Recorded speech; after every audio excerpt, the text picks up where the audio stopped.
दोस्तों स्वागत है आपका आपके अपने ही चैनल 100% सिलेक्शन में। कैसे हैं आप? आशा करता हूं आप बहुत अच्छे होंगे।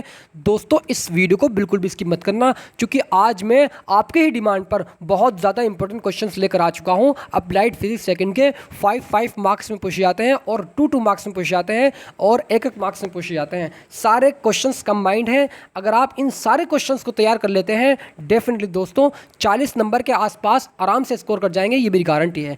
50+ ये क्वेश्चंस है। अगर आप डेली 5 से 6 क्वेश्चंस डेली तैयार करते हो, डेफिनेटली दोस्तों 10 से 12 दिन में ये सारे क्वेश्चंस तैयार हो जाएंगे, मेरी गारंटी है आपसे, और बहुत अच्छा प्रदर्शन कर जाएंगे आपके एग्जाम में। और ये प्रश्न कहीं ना कहीं पूछे भी गए हैं। फटाफट अंदाज में क्वेश्चंस की ओर चलते हैं। अगर आप इस चैनल पर नए हों तो चैनल को सब्सक्राइब ज़रूर कीजिएगा, क्योंकि मैं आपके लिए इतनी इंपॉर्टेंट वीडियोस को बार बार डिज़ाइन करता रहता हूं। तो आइए दोस्त फटाफट अंदाज हम क्वेश्चंस की ओर चलते हैं और ये वाला क्वेश्चंस देखते हैं। आपके एग्जाम में 2007 में पूछा गया है, ठीक है, बहुत ज़्यादा इंपॉर्टेंट है 2022 के लिए। पहला क्वेश्चन गया आपकी स्क्रीन पर। अब दी ब्रोगली का दोहरी प्रकृति का सिद्धांत क्या है? दी ब्रोगली तरंगदैर्ध्य के सूत्र की व्युत्पत्ति कीजिएगा, बहुत ज़्यादा इंपॉर्टेंट है। उसके बाद में नेक्स्ट, प्रकाश के विवर्तन से आप क्या समझते हैं? एक पतली स्लिट से फ्रॉनहोफर विवर्तन की व्याख्या कीजिएगा, 2009 में क्वेश्चन पूछा गया है। ये दोनों क्वेश्चन आप इजीली तैयार कर सकते हैं। नेक्स्ट क्वेश्चन की ओर चलते हैं। ये वाला क्वेश्चन देखिएगा, पहला क्वेश्चन। तीसरा क्वेश्चन, विवर्तन में प्रकाश तीव्रता का वितरण दर्शाइए, 2009 में क्वेश्चन पूछा गया है।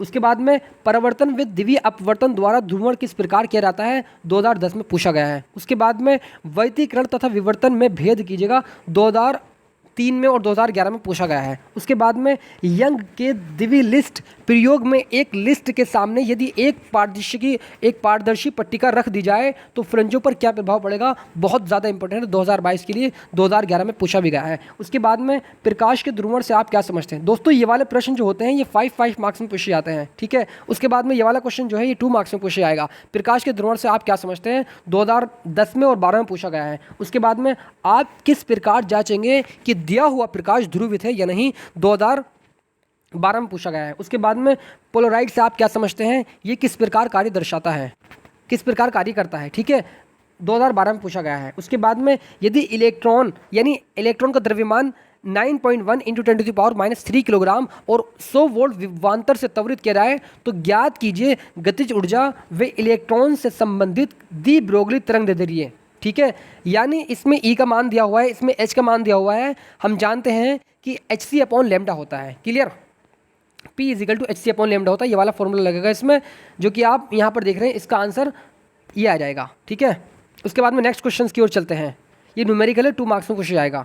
उसके बाद में ये वाला क्वेश्चन देखिएगा, 2 समान आवृत्ति के प्रकाश तरंगों के आयामों का अनुपात 1:3 है। दोनों तरंगों के अध्यारोपण से उत्पन्न परिणामी की अधिकतम तथा न्यूनतम तीव्रताओं का अनुपात ज्ञात कीजिएगा, बहुत ज़्यादा इंपॉर्टेंट है। उसके बाद में 2 प्रकाश स्रोतों से उत्सर्जित प्रकाश तरंगों का अनुपात 1:β है। वैतीकरण में अधिकतम तीव्रताओं का अनुपात ज्ञात कीजिएगा, इसका आंसर याद आएगा, 2 मार्क्स में पूछा जाएगा। उसके बाद में किसी गतिमान कण से संबंधित दी ब्रोगली तरंगदैर्ध्य 1 एंगस्ट्रॉम है। कण का संवेग ज्ञात कीजिएगा, एच का मान दिया हुआ है, आप आराम से निकाल सकते हैं। हाँ दोस्तों, मैं आपको एक्सप्लेन इसलिए नहीं कर रहा हूं, अगर मैं आपको सारे क्वेश्चंस को एक्सप्लेन करने लगा ये वीडियोस बहुत लंबी हो जाएगी, इसी वजह से, ठीक है। ये क्वेश्चंस आप अपने आप से तैयार कर सकते हैं। नेक्स्ट क्वेश्चंस की ओर आप ये वाला क्वेश्चन देखिएगा। उसके बाद में ये वाला क्वेश्चन देखिएगा, ये वाला क्वेश्चन देखिएगा, 3 व 4 सेंटीमीटर आयाम की 2 तरंगें 90 डिग्री कलांतर पर अध्यारोपित होती हैं, परिणामी आयाम ज्ञात कीजिएगा, इसका आंसर याद रहेगा, आप अच्छे से इसको भी कर सकते हैं। उसके बाद में नेक्स्ट क्वेश्चन की ओर चलते हैं और ये वाला क्वेश्चन देखिए बहुत ज़्यादा इंपॉर्टेंट है, ठीक है। प्रकाशीय रेशा यानी ऑप्टिकल फाइबर की संरचना बताइएगा। उसके बाद में ग्रेय कोण के लिए व्यंजक स्थापित कीजिएगा। उसके बाद नेक्स्ट क्वेश्चन, ग्रेय शंकु को संक्षेप में समझाइएगा। नेक्स्ट क्वेश्चन, भिन्नात्मक अपवर्तनांक परिवर्तन क्या है। उसके बाद में आंकिक छिद्र से आप क्या समझते हैं, ठीक है, 2 मार्क्स में पूछे जाते हैं ये वाले क्वेश्चन। उसके बाद में प्रकाशिक रेशा के गुणों का वर्णन कीजिएगा। उसके बाद में प्रकाशिक रेशा के प्रमुख उपयोग बताइएगा, ठीक है। उसके बाद में नेक्स्ट क्वेश्चन जो कि कई बार पूछा गया है, संभाविक एवं प्रेरित उत्सर्जन पर संक्षिप्त टिप्पणी लिखिएगा, 2000 में, 2002 में, 2008 में पूछा गया है, बहुत ज़्यादा इंपॉर्टेंट है 2022 के लिए। उद्दीप्त उत्सर्जन जनसंख्या उत्क्रमण तथा पंपिंग की परिभाषा दीजिएगा, 2008 में पूछा गया है। उसके बाद में लेज़र और इसके उपयोग पर टिप्पणी लिखेगा। उसके बाद में मेसर पर टिप्पणी लिखेगा। नेक्स्ट हीलियम नियॉन लेज़र की कार्यविधि समझाइएगा। उसके बाद में नेक्स्ट लेज़र से आप क्या समझते हैं, रूबी लेज़र की कार्यविधि समझाइएगा। उसके बाद में अर्धचालक लेज़र की कार्यविधि की व्याख्या कीजिएगा। लेज़र के 2 यांत्रिक उपयोग बताइएगा। लेज़र से क्या अभिप्राय है, निम्न शब्दों की व्याख्या कीजिएगा। कुछ शब्द बताने हैं इसके लिए, ठीक है। उसके बाद में नेक्स्ट क्वेश्चन ये वाला, उद्दीप्त उत्सर्जन, यानी इस पर टिप्पणी लिखनी है, उद्दीप्त उत्सर्जन पर और संख्या उत्क्रमण पर और पंपिंग पर। उसके बाद में निम्न पदों की व्याख्या कीजिएगा, मतलब स्वयं उत्सर्जन। उसके बाद में उद्दीप्त उत्सर्जन मेजर क्या है, ठीक है। आप अच्छे से इस चीज़ को तैयार कर सकते हैं। उसके बाद में नेक्स्ट क्वेश्चन की ओर, ये वाला क्वेश्चन देखिएगा, परमाणु के संबंध में मूल अवस्था तथा उत्तेजित अवस्था से क्या समझते हैं। उसके बाद में परमाणु द्वारा विकिरण उत्सर्जन तथा विकिरण अवशोषण को समझाइएगा। उसके बाद में संक्रमण से आप क्या समझते हैं, किसी संक्रमण से उत्सर्जित विकिरण की तरंगदैर्घ्य का सूत्र क्या होता है, ठीक है, ये आप कर सकते हैं। उसके बाद में परमाणु की मूल अवस्था, उत्तेजित अवस्था व आयनित अवस्था को समझाइएगा। उसके बाद में प्रकाश ऊर्जा के अवशोषण व उत्सर्जन को उदाहरण देकर स्पष्ट कीजिएगा। उसके बाद में रूबी लेज़र पर टिप्पणी लिखिएगा। उसके बाद में स्वयं उत्सर्जन व उद्दीप्त उत्सर्जन को उदाहरण देकर स्पष्ट कीजिएगा। ये सारे क्वेश्चंस इजीली तैयार कर सकते हैं, 2 लाइन के क्वेश्चन हैं, ठीक है। उसके बाद में आवेश कितने प्रकार के होते हैं, इनके प्रमुख गुणों का उल्लेख कीजिएगा। उसके बाद में कूलाम का विद्युत संबंधी नियम बताइएगा तथा संबंधित सूत्र लिखिएगा। उसके बाद में एप्सिलॉन नॉट से क्या समझते हैं, इसका आंकिक मान व मात्रक लिखिएगा। उसके बाद में एक कूलाम आवेश कितने इलेक्ट्रॉन के तुल्य है, ठीक है। उसके बाद में 2 आवेशों के बीच कुछ आकर्षण बल लग रहा है, यदि इनके मध्य दूरी पहले से 3 गुनी कर दी जाए तो बल पहले के मान के कितने गुना रह जाएगा। अच्छे से तैयार कर सकते हैं इसको भी आप। उसके बाद में थोड़ा सा इसको जूम आउट करता हूँ मैं। यहाँ पर देखिए, विद्युत क्षेत्र क्या है, किसी बिंदु आवेश द्वारा किसी बिंदु पर विद्युत क्षेत्र की तीव्रता का व्यंजक प्राप्त कीजिएगा। उसके बाद में विद्युत विभव से क्या तात्पर्य है, विद्युत विभव तथा विभवांतर में अंतर स्पष्ट कीजिएगा। उसके बाद में विद्युत विभव का एसआई मात्रक एवं विमा लिखिएगा। ये छोटे छोटे 2 मतलब 2 लफ्ज़ के ये आंसर है। आप अच्छे से इन सारे क्वेश्चंस को तैयार कर सकते हैं।